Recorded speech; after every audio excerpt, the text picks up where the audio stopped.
Annie nodded. She backed out of the practice room and set off across the school. She could barely remember the route, but when she reached the door, there was no doubt. Staff only. Annie's hands were shaking as she unlocked and pushed open the door. Drumbeats pulsed out of the room. Perhaps the sound system was still playing? Her eyes adjusted to the lighting of a single flaming torch. It wasn't a sound system. Somebody was beating out a rhythm on a set of upturned buckets. The pulse was unnaturally funky.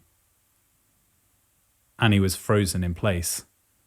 She was completely entranced by the rhythmic genius of this strange, shadowy figure. It seemed impossible for a single drummer to produce such complex and yet danceable sounds.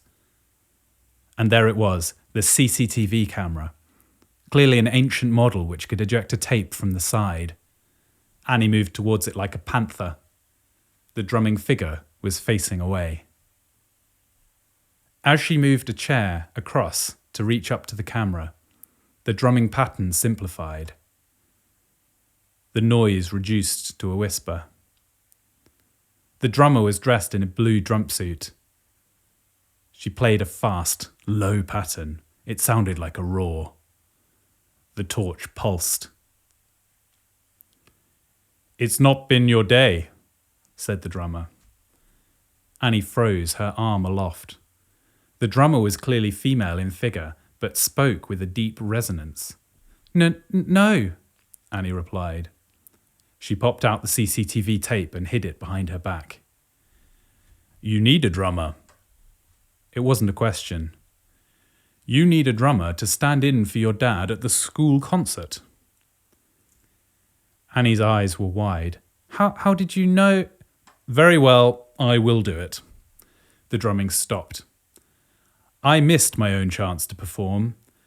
This is a chance for both of us." Annie said, "But how did you—" "Don't fret, Annie, it's not a good look," said the drummer.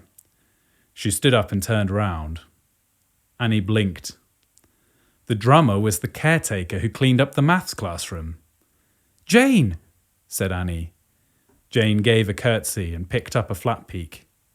With a magical gesture, she tucked a remarkable quantity of hair away. She adopted a pose and expression which completely camouflaged her age and gender. "My daughter," she said in a voice still deeper. "Are you ready to rock?"